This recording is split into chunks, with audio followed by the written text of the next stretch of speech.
శ్రీ శ్రీ శ్రీ భగవాన్ సత్సాయిబాబా వారి పాదారిందాలకు శతకోటి వందనాలు సమర్పిస్తూ సాయిరామండి. నేను చాలా విషయాలు పుస్తకంలో రాయటం కానీ మరి చెప్పడం కానీ జరిగింది. నేను కృతజ్ఞత అభివందనాలు కొంతమందికి నేను చెప్పాలని అనుకున్నాను. ప్రశాంతి నిలయంలో సర్వీస్ చేస్తున్న కార్యకర్తలందరికీ కూడా నా యొక్క అభినందనలు. ఇంకా మరి అనిల్ కుమార్ గారు ట్రాన్స్లేట్ చేసేవారు, స్వామి చెప్పగా ఆయన మంచి మహాభక్తుడు, ఆయన అనుచరుడు, ఆయనకి కృతజ్ఞత అభివందనములు. ఆయన స్వామిలో ఐక్యమైపోయారు. తర్వాత రత్నాకర్ గారని ఆయన నిర్వర్తిస్తున్నారు ప్రశాంత నిలయాన్ని. ఇన్ని కార్యక్రమాలు చేయడానికి ఆయనే కారణం. వాళ్ళ బంధువులు కూడా సహాయం చేస్తున్నారు. వీళ్ళందరూ భగవాన్ బాబా వారికి బంధువులు, చాలా చక్కగా నిర్వర్తిస్తున్నారు. బంధువులుగా కాకుండా భక్తులుగా చేస్తున్నారు. వాళ్ళందరికీ నా అభినందనలు. నెక్స్ట్ ఇంకా అక్కడ యొక్క కార్యక్రమాలకి ఎక్కువగా అటెండ్ అయ్యేవారు అంజలీదేవి, జమున వాళ్ళు అటెండ్ అయ్యి, అంజలీదేవి అయితే స్వామిది చిన్న నాటికను చిన్నతనాన్ని నాటికగా కూడా వేసి చూపించింది.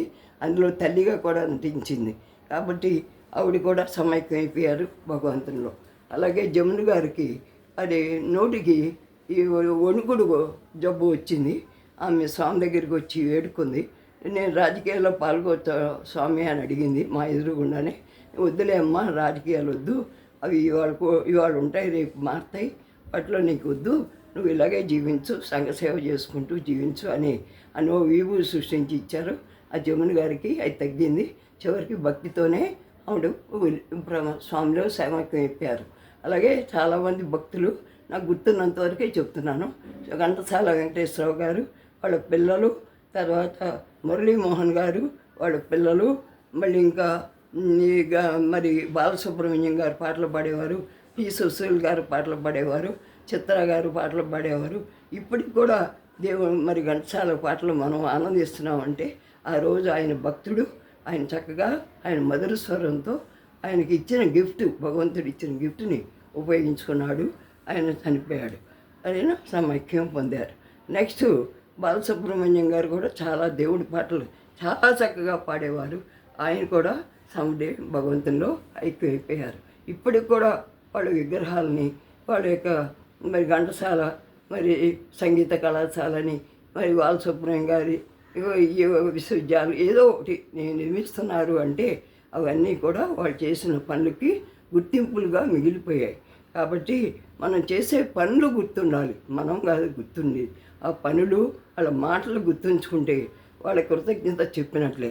అట్లాగే ప్రశాంత నిలయంలో ఎంతమందో రేపు 100వ శత జయంతి సందర్భంగా ఎంతమందో కార్యకర్తలు, ఎంతమంది ఎన్నో ఊళ్ళ నుంచి, వాళ్ళు ఆంధ్రప్రదేశ్ అందరి నుంచి చాలామంది వస్తున్నారు.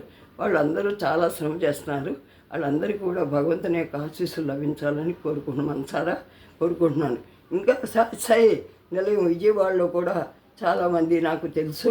అందులో కమల్ కుమారి కానీ, బాల వికాస్ గురువు గారు, మరి రాణమ్మ గారని, సీతమ్మ గారని, పుష్ప గారని, మరి ఇంకా చాలామంది నాకు పేర్లు గుర్తులేవు, సీతామహాలక్ష్మి గారని, మరి సుభరత్నం గారని, మరి ఇంకా చాలామంది, మరి భారతీ గారని, ఇంకా ఇంకో భారతీ గారని, ఇంకా సీతారత్నం గారని, దుర్గా ప్రసాద్ గారని, ఇంకా చాలామంది నాకు పేర్లు గుర్తులేవు.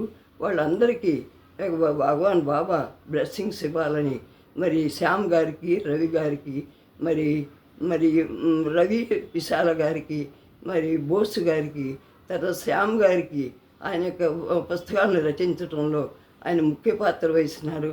అలాగే ఆయన దగ్గర పనిచేసే రామకృష్ణ గారికి, ఇంకా ఎంతమందో శ్రమ చేస్తున్న మనకు తెలియని అజ్ఞాత భక్తులందరికీ కూడా స్వామి యొక్క కటాక్షాలు లభించాలని నేను మనసారా కోరుకుంటున్నాను. అలాగే సినిమా యాక్టర్స్ కూడా, నేను చిన్నప్పుడు పౌరాణిక కథలను ఎక్కువ చూసేదాన్ని. అందులో ఎన్టీ రామారావు గారు జీవించేవారు. ఆయన మరణం, మరి ఆయన టైం వచ్చింది, ఆయన వెళ్ళిపోయారు. అది ఆయనకు కూడా మరి కృతజ్ఞత అభివందనలు తెలియజేస్తున్నాను. అలాగే నాగేశ్వరరావు గారు కానీ, నాగార్జున కానీ, కృష్ణ కానీ నటించారంటే వాళ్ళందరిలో జీవించి ఉండేవారు. అలాగే లేడీస్ కూడా అలాగే చాలామంది, మరి పేరున నేను చెప్పలేకపోతున్నాను కానీ వాళ్ళందరికీ కూడా వాళ్ళకి ఇంకా భగవంతుడు ఆశీస్సులు లభించాలని కోరుకుంటూ, అందరికీ రచనలు చేసిన వాళ్ళకి ఇంకా రచయితులకి అందరికీ ఎంతమందో మహానుభావులకి వారందరికీ నా యొక్క హృదయపూర్వక వందనాలు సమర్పిస్తూ అందరూ దీర్ఘాయుష్మంతుగా ఇంకా ఆ యొక్క ఆశతో చల్లగా బ్రతకాలని కోరుకుంటూ అందరికీ సాయిరామండి.